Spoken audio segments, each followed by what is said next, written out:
거룩한 주일 낮 예배부터 찬양 예배까지 예배 자리로 나오신 여러분을 다시 한번 주님의 사랑으로 환영하고 축복합니다. 하나님께 받은 그 은혜와 사랑에 감사하면서 온 마음과 정성을 다해 예배하는 복된 자리가 되기를 축복합니다.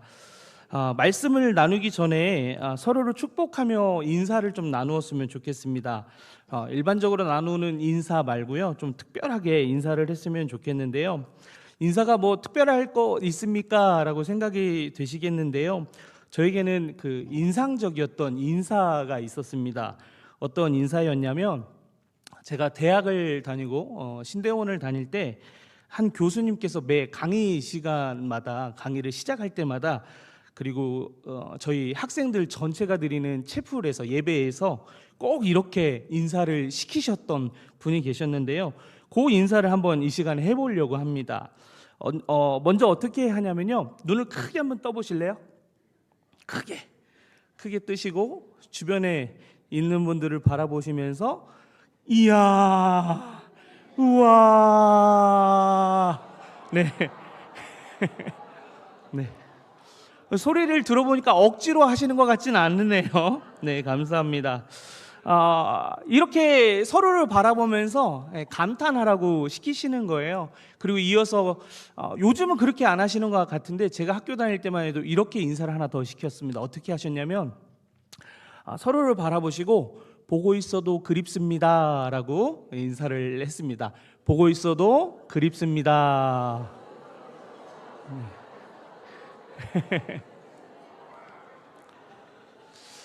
이렇게 분위기 좋을 때 설교를 딱 마치고 그냥 끝냈으면 좋겠는데 네, 인사만 해도 참 좋죠. 지금 분위기가 아주 몽글몽글하니 좋은 것 같습니다. 근데 교수님께서 또 마지막으로 하셨던 인사가 있는데요, 뭐냐면요, 머리 위로 하트를 만드시고, 그리고 중간 사이즈 하트를 만드시고, 제일 작은 하트를 만드시면서 사랑합니다, 사랑합니다, 사랑합니다 이렇게 인사하는 겁니다. 우리 좌우, 앞뒤 좌우 계신 분들 바라보시면서 함께 인사하겠습니다. 사랑합니다, 사랑합니다, 사랑합니다. 아유, 이제 역동적으로 움직였으니까 이제 졸리실 텐데요. 네, 졸지 마시고 집중해서 함께 말씀을 들었으면 좋겠습니다. 주 안에서 한 몸 된 우리 서로를 날마다 사랑하며 축복하는 우리 공동체가 되었으면 좋겠습니다. 오늘 함께 나눌 말씀의 제목은요, 사랑하자입니다. 본문의 말씀을 기록한 사도 요한은 편지를 받는, 이 편지를 받아서 읽는 사람들, 그리고 오늘 동일하게 이 말씀을 받아 보게 되는 우리에게 본문 7절 전반부 상반절의 말씀을 통해서 우리에게 이렇게 권면하고 있는 것을 보게 됩니다. 7절 말씀 상반절을 보면요, 사랑하는 자들아 우리가 서로 사랑하자. 여러분, 누군가가 이렇게 하자라고 한다라고 하면 그렇게 하기 때문에, 그렇게 하고 있기 때문에 이런 얘기를 할까요? 여러분, 새벽기도 나오십시오. 나오니까 이런 얘기 할까요? 안 할까요? 네, 뭐 하자라고 얘기한다라는 건 우리가 지금 그렇게 하고 있지 않기 때문에 그걸 권면하고 있다라는 겁니다. 오늘 서로 사랑하자라고 이 권면을 듣는 대상들은 서로 사랑하고 있었는지 한번 생각해 봤으면 좋겠고요. 오늘 우리가 또 이 말씀을 봤는데 우리는 과연 사랑하며 살고 있는지 한번 생각해 보면서 오늘 말씀을 들었으면 좋겠습니다. 여러 권면과 그 가르침 중에 사랑하자라고 말한 이유가 분명히 있기 때문입니다. 제가 청소년 시기에, 이 얘기를 하면 제 나이가 대충 드러나게 되는데요, 다 알고 계시죠? 몇 살인지? 네, 제가 청소년 시기에 인상적이었던 광고 하나가 있었습니다. 그 광고는 통신사의 광고였는데요, 광고에서 이런 문구가 나옵니다. 사랑은 움직이는 거야. 다 모른 척 하시는 건가요? 제가 여기서 뵙기에는 다 저보다 동생들 같으신데 그래도 이런 광고 문구 들어보셨을 텐데요. 네, 사랑은 움직이는 거야. 그때만 해도 지금은 뭐 이모티콘, 뭐 움직이는 이미지, 동영상 이런 거 보내는 거 일반적이잖아요. 근데 그 당시만 해도 이모티콘, 움직이는 이미지 이런 건 상상도 못했던 시절이었습니다. 모르시니까 그냥 들어보세요. 설명을. 문자 메시지를 보낼 때는 글자로만 보냈는데요. 그것도 그 단어가 넘으면 과금이 되기 때문에 줄여서 보내는 그런 시절이 있었죠. 우리 조민아 지휘자님 끄덕이시면 안 되세요. 네, 그 통신사에서는 사랑은 움직이는 거야 라고 이야기했던 이유가 뭐냐면 자기네들은 이제 움직이는 이미지를 보낼 수 있다, 이런 기술을 갖고 있다라는 걸 이제 홍보하는 거죠. 그것을 설명하기 위해서 이제 광고가 나오는데 거기에 나오는 배우들이 어떻게 되냐면요, 실제로 그 사랑이 이 사람한테 옮겨가는, 그 배신당하는 남자, 차여서 슬픔을 당하는 남자가 있고 또 그 여자 주인공은 다른 남자에게 가는 그런 안타까운 그런 광고였는데요. 여러분은 사랑은 움직이는 거야 라는 이 말에 동의하십니까? 네라는 네, 안타깝습니다. 네. 움직이는 사랑을, 변화하는 사랑을 그럼 과연 사랑이라고 부를 수 있습니까? 결혼하면 사랑의 감정은 빠르면 1년, 오래 가면 3년 지속된다라는 말이 있습니다. 이런 말 들어보신 적 있으시죠? 실제로 미국의 한 대학에서요, 이걸 5,000명의 남녀를 대상으로 연구를 해봤답니다. 그 연구 결과가 어떻게 나왔냐면 격정적인 사랑의 유효 기간이 18개월에서 30개월. 실제로 1년에서 3년 정도 되는 시간이 연구 결과로 나왔다라는 거죠. 그 기간이 지난 후에 그러면 부부는 어떻게 살죠? 동지로 삽니다. 동료로 삽니다. 이 정도는 괜찮은 것 같아요. 근데 좀 더 어떻게 되냐면요, 전우애로 사는 분들이 있어요. 더 심각한 건 뭐냐면 원수를 넘어서 왼수랑 사는 분도 있는 것 같습니다. 그런 말도 있죠. 세상에서 제일 안 맞는 게 로또가 아니라 내 남편. 이런 얘기도 있죠. 저는 결혼 전에 이런 이야기를 들었습니다. 그런데 그게 만약에 사랑이라고 하면, 그게 부부 간의 사랑이다라고 하면 이거 정말 슬프겠다. 사랑이란 마음으로 3년을 살고 한 40년, 50년을 살게 될 텐데 나머지 40년을 동료, 동지, 전우의 원수를 넘어서 왼수로 산다라고 하면 이건 너무 슬플 것 같다라는 생각을 하게 되었어요. 그래서 하나님 앞에 결혼을 앞두고 기도를 했는데 어떤 기도를 했냐면 배우자의 조건을 놓고 기도한 게 아니고요, 하나님 앞에 영원한 사랑을 달라고 기도를 했습니다. 이런 기도 제목을 내니까 여성분들 저를 바라보는 시선이 하트로 좀 바뀌시죠? 이렇게 기도했습니다. 하나님, 사랑이 변하는 것이면 1년 또는 3년밖에 지속되지 않는다라는 거면 저는 너무 슬플 것 같습니다. 하나님께서 아내를 만나게 하시고 그를 사랑하게 하신 거라면 변하지 않고 변함없이 평생을 사랑하며 살게 해주세요 라고 기도를 했습니다. 하나님께서 저의 기도에 응답해 주셨을까요? 안 해주셨을까요? 네? 믿음이 대단하십니다. 네. 여러분 말씀하신 것처럼 하나님께서 저의 기도에 응답해 주셨습니다. 제가 이제 결혼한 지 10년이 이제 넘었거든요. 아직 그 정도 가지고는 사랑이 유효할 수 있어 라는 생각을 가지신 분도 계실지 모르겠지만 저는 여전히 아내가 사랑스럽습니다.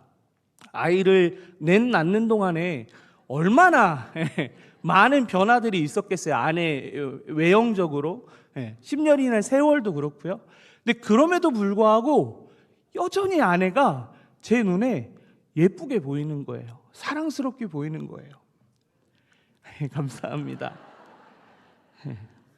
그것만이 아니라 아내랑 하는 것들이 저에게 너무나 기쁘고 행복한 마음을 줍니다. 제가 변치 않는 마음으로 아내를 예뻐하고 사랑하고 그리고 기뻐하는 것, 그렇게 살 수 있는 이유가 제 자신에게, 저에게 있다고 생각하지 않습니다. 그러면 어떻게 그렇게 살 수 있느냐? 바로 그 이유는요, 하나님께서 저에게 사랑하는 마음을, 아내를 사랑하는 마음을 저의 기도와 같이 주셨기 때문이라고 저는 생각합니다. 저희 가정 안에 4명의 아이가 그 증거 아니겠습니까? 국가의 발전을 위해서 애국 전혀 상관없습니다. 하나님이 저에게 생육하고 번성하고 땅에 충만하라 하셨던 그 말씀이 저에게 주어진 말씀이었고, 아내가 하나님 앞에 기도했던 것처럼 사랑했기 때문에 그 사랑의 결실이 저희 가정의 내 아이라고 저는 믿고 고백합니다. 그뿐만이 아니라 말씀을 통해서 저로 하여금 하나님께서 사랑이 무엇인지를 가르쳐 주셨기 때문입니다. 본문 7절을 보면 누가 사랑을 하게 되는지 이야기하고 있습니다. 그것을 제가 조금 더 여러분의 이해를 돕기 위해서 쉬운 성경으로 한번 읽어드리겠습니다. 한번 귀 기울여서 들어보십시오. 사랑하는 친구들이여, 우리는 서로 사랑해야 합니다. 왜냐하면 사랑은 하나님께로부터 오기 때문입니다. 사랑하는 사람은 하나님의 자녀가 된 것이며 또한 하나님을 안다고 할 수 있습니다. 방금 제가 읽어드렸던 이 말씀에서 사랑은 하나님께로부터 오는 것이라고 이야기하고 있습니다. 하나님의 속성 가운데 가장 대표적인 속성을 얘기한다라고 하면 무엇이겠습니까? 사랑이거든요. 근데 이 사랑은 우리 안에서, 우리 자신 안에서 생기는 속성이 아닙니다. 하나님이 우리 안에 계실 때, 하나님이 우리 안에 계실 때만 우리는 하나님의 속성인 그 사랑의 속성이 우리 안에서 만들어지는 겁니다. 우리 안에는 죄성을 갖고 있기 때문에 하나님의 성품이 우리 안에 하나님이 들어오시지 않으면, 우리 안에 하나님이 충만히 거시지 않으면 우리 안에는 그 어떤 하나님의 성품을 드러내는 그런 능력이 우리 안에, 우리 자신에게는 없다라는 말씀입니다. 그래서 우리가 사랑할 수 있는 유일한 방법, 사랑이신, 사랑의 속성을 갖고 계신 그 하나님이 우리 안에 계실 때만 우리는 사랑할 수 있다라는 겁니다. 우리가 사랑할 수 있는 이유, 변함없는 사랑을 할 수 있는 이유, 하나님께로부터 사랑이 우리에게 왔기 때문에, 그래서 그 사랑으로 우리가 하나님의 자녀가 되었고 하나님을 알기 때문에 우리는 사랑하며 살 수 있는 것입니다. 오늘 말씀을 기록한 사도 요한은 하나님의 사랑을 많이 받았던 사람입니다. 그의 별명은 사랑의 사도입니다. 그의 메시지의 많은 부분에서 사랑을 강조하고 있습니다. 근데 그것만이 아니라 실제로 그는 예수님께 사랑을 받았던 제자였습니다. 로마의 박해 가운데 많은 사도들이 죽었습니다. 그리스도인들이 죽었지요. 그 가운데 가장 대표하는 사도 베드로가 죽었습니다. 그 외에 여러 사도들이 죽었습니다. 그리고 사도 바울조차도 죽었습니다. 그 많은 사도들이 다 죽은 그 가운데 유일하게 살아남은 사도, 그 사도가 바로 요한입니다. 이 요한은 마지막까지 살아남아서 반모섬의 유배가 되었는데요, 그곳에서 요한복음과 오늘 함께 본 요한일서와 그리고 요한계시록을 기록하게 되었습니다. 그에게 기록하라 하신 그 말씀을 통해서 많은 사람들이 이 땅에 육신으로 오신 예수님의 이야기를 듣게 되었습니다.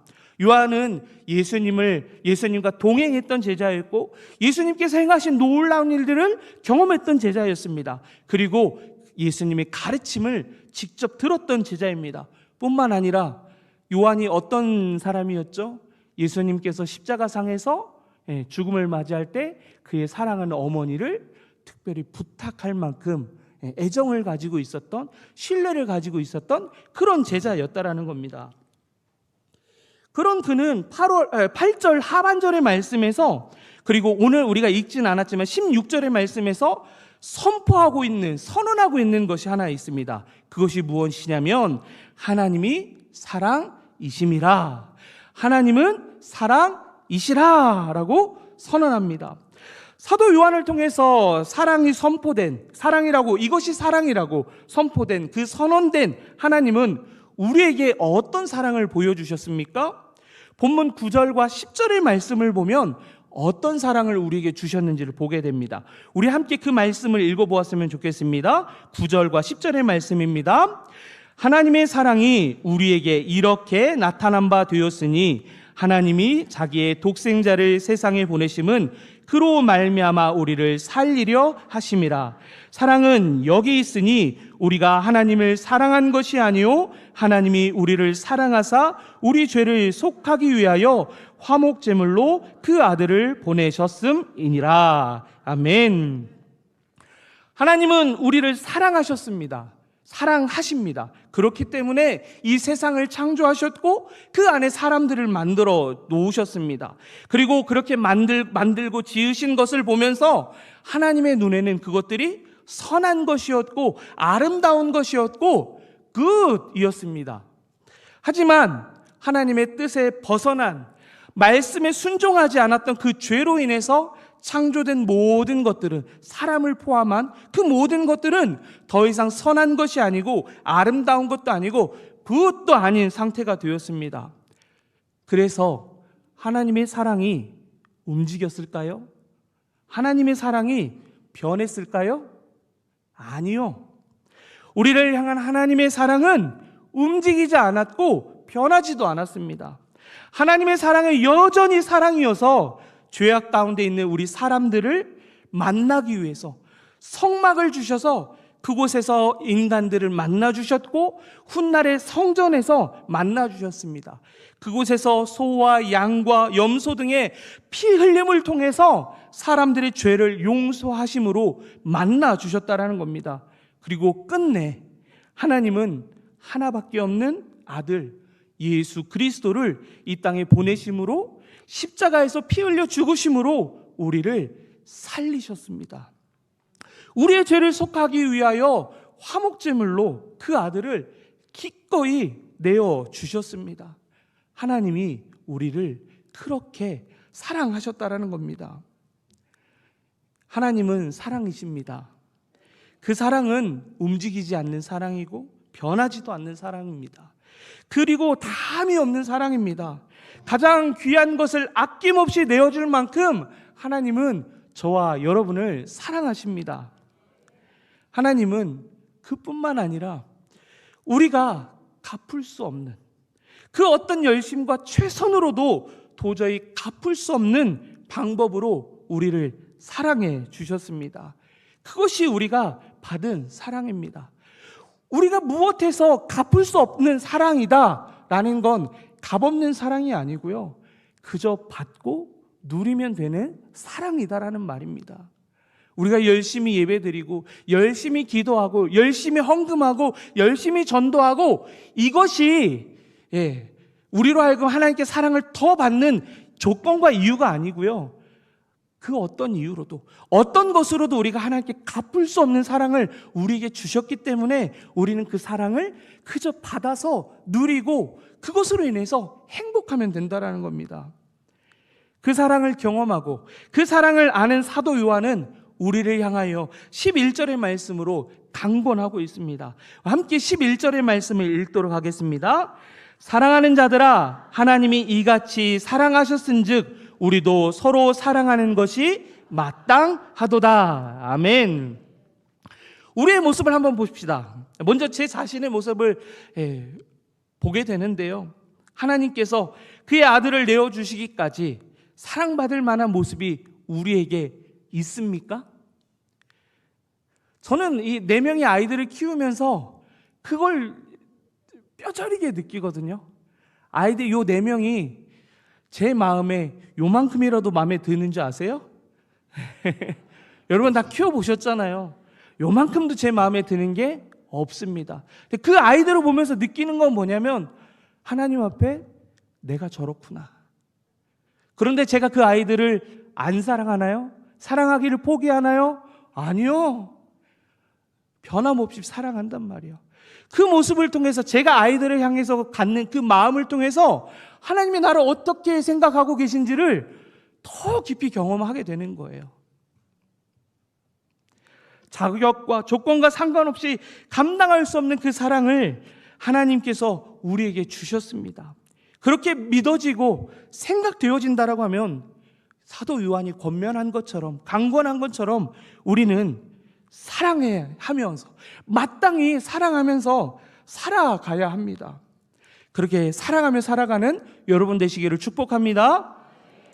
예수님은 이 땅에 오셔서 우리에게 두 가지 계명을 말씀하셨습니다. 첫째는 뭐죠?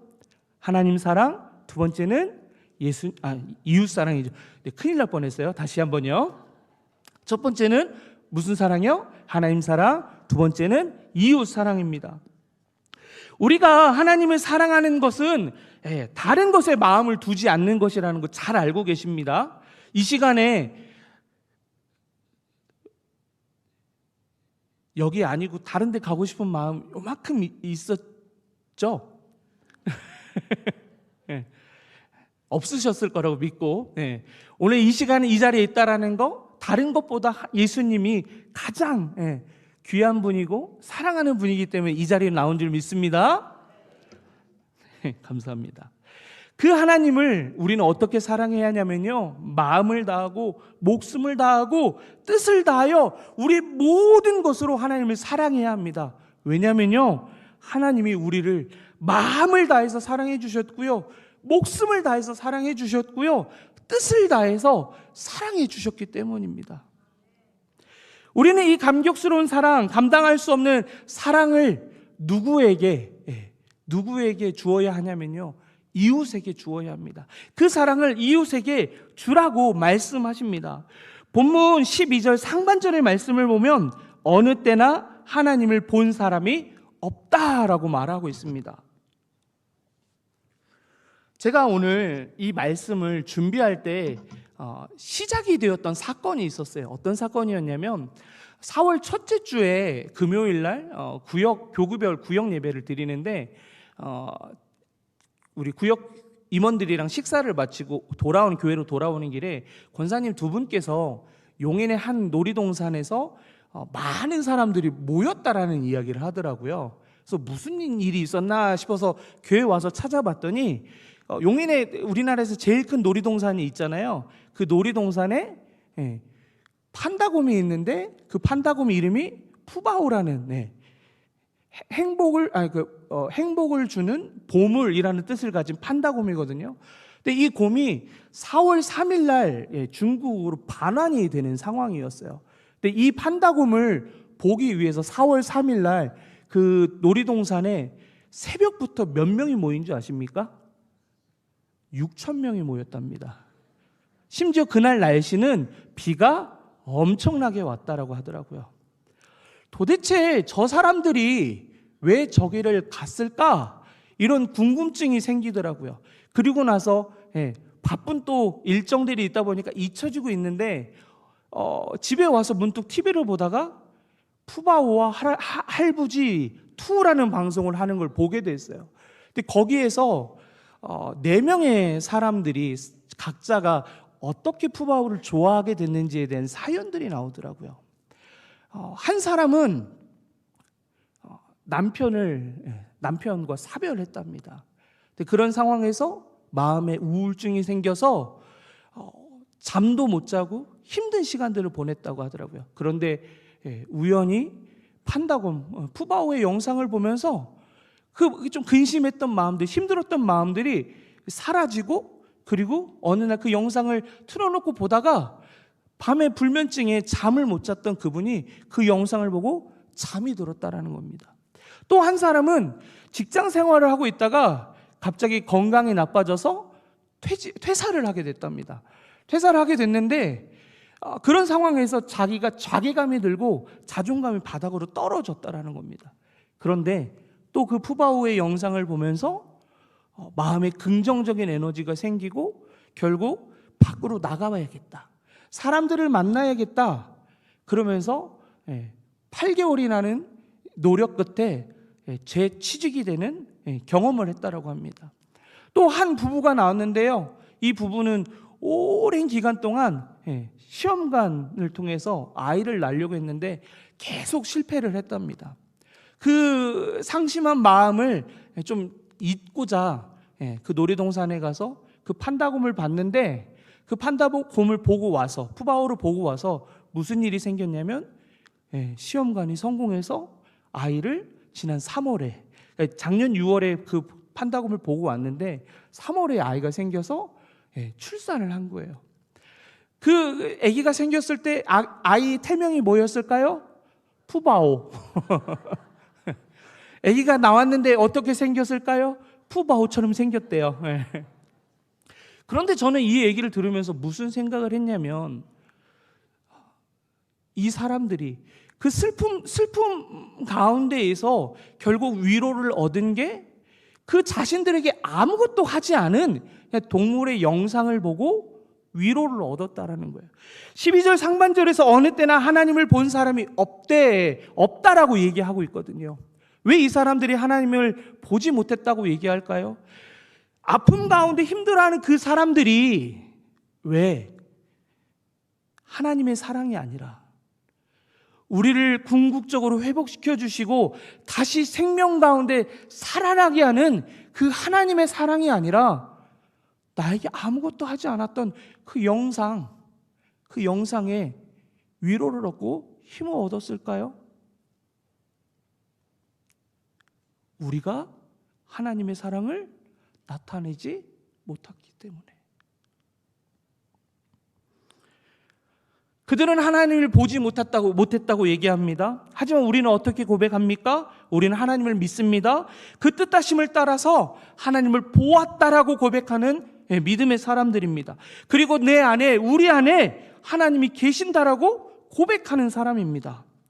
그 근거가 12절 하반절에 나오는데요. 12절 하반절에 만일이라고 적혀 있는 부분이 있거든요. 거기서부터 함께 읽어보았으면 좋겠습니다. 12절 하반절에 만일부터 읽겠습니다. 시작. 만일 우리가 서로 사랑하면 하나님이 우리 안에 거하시고 그의 사랑이 우리 안에 온전히 이루어지느니라. 아멘. 우리가 서로 사랑할 때, 우리가 이웃을 사랑할 때 하나님은 우리 안에 거하십니다. 그리고 그 사랑이 우리 안에서 온전히 이루어진다라고 이 말씀은 이야기하고 있습니다.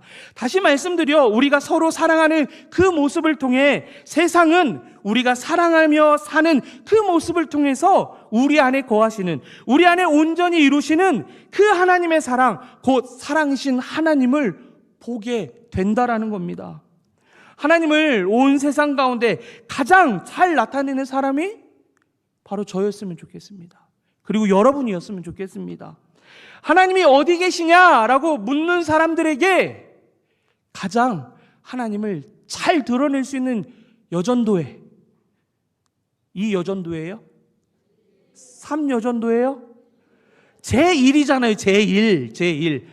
그러면 하나님이 어디 계시냐라고 묻는 사람들에게 이 번동에서 하나님의 사랑을 가장 잘 드러내어야 하는 교회 어디입니까? 번동 제3교회요? 번동 제4교회요? 아니요. 번동 제1교회요. 여러분 정말 그래야 되지 않겠습니까? 그런 우리 교회가 되기를 간절히 축복합니다. 여러분, 무엇보다 우리 인생이 언제가 마지막인지 우리는 알지 못합니다. 그게 우리에게 가장 중요한 문제거든요. 여기 계신 분들 가운데 난 내일 살아 있을 거다라고 장담할 수 있는 분 계십니까? 우리 제일 어린 전도사님이 몇 살이죠? 아니, 우리 인규 제일, 이거 너무 슬퍼서 얘기하면 안 될 것 같아요. 네, 제일 어린 그 아이마저도 내일이 나에게는 당연히 있습니다라고 말할 수 없습니다. 우리 인생 가운데 마지막 때가 언제인지 모르기 때문에 오늘 이렇게 여러분 앞에 서 있는 제가 마지막으로 서 있을 수 있어요. 오늘 제가 선포한 이 메시지가 여러분에게 전하는 제 인생의 마지막 설교가 될 수 있고요.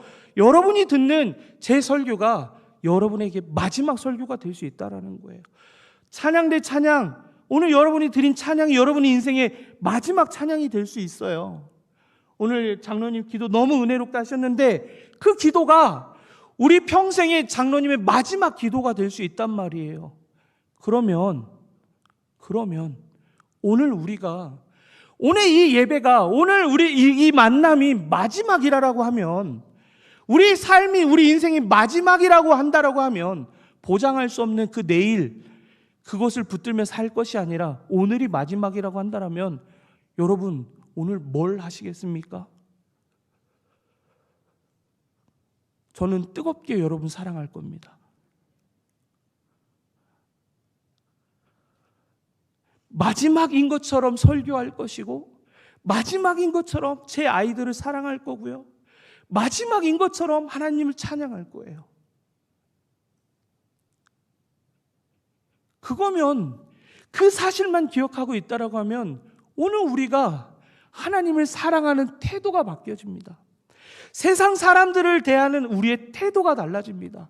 그것을 통해서 우리 안에 하나님의 사랑이 가득 드러나고요, 그것을 통해서, 여러분의 삶을 통해서 세상 사람들이 하나님의 사랑을 보게 됐단 말이에요. 하나님을 사랑하는 여러분들 되셨으면 좋겠습니다. 이웃을 사랑하는 여러분들 되셨으면 좋겠습니다. 옆에 있는 한 분 한 분 사랑하는 여러분들 되셨으면 좋겠습니다. 이 시간 옆에 계신 분들 손 한번 잡아보실까요?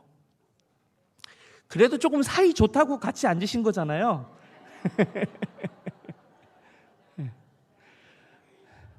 옆에 계신 분들에게 이렇게 고백했으면 좋겠습니다. 사랑하자.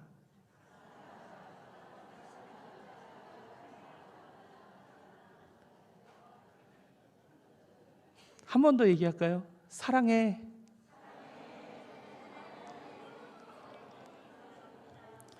이 시간 옆에 있는 분들 손 잡고요, 제가 기도하도록 하겠습니다. 사랑과 은혜가 많으신 하나님, 한없는 은혜와 사랑으로 우리를 사랑해 주셔서 감사합니다. 결코 우리 모습 가운데 그 어느 곳에서도 사랑받을 이유가 없음에도 우리를 위하여 기꺼이 이 땅에 내려오시고 십자가에 달려 피 흘려 죽으심으로 우리를 사랑해 주셔서 감사합니다. 하나님의 그 사랑을 기억하며 하나님을 사랑하는 믿음의 사람이 되게 하여 주시옵소서. 그래서 사랑을 모르는 자로 사는 것이 아니라 하나님만을 사랑하는 믿음의 삶이 되게 하여 주시옵소서. 그래서 그 사랑으로 내가 잡은 이 사람 사랑하며 살게 하여 주시옵소서. 내가 잡은 이 사람을 통하여 하나님의 사랑을 만나게 하여 주시옵소서. 우리가 사랑하며 살아갈 때 우리를 바라보는 세상이 번동제일교회 가면 하나님이 계시다, 저 교회에 가면 사랑받을 수 있다 말하게 되는 그런 복된 교회가 되게 하여 주시옵소서. 우리가 사랑할 수 있는 그 이유가 하나님의 사랑입니다. 하나님, 우리를 사랑하여 주시옵소서. 언제나 함께 하실 주님의 이름을 높여드립니다. 감사와 찬양을 드리며 죽기까지 우리를 사랑해 주신 예수 그리스도의 이름으로 기도하옵나이다. 아멘.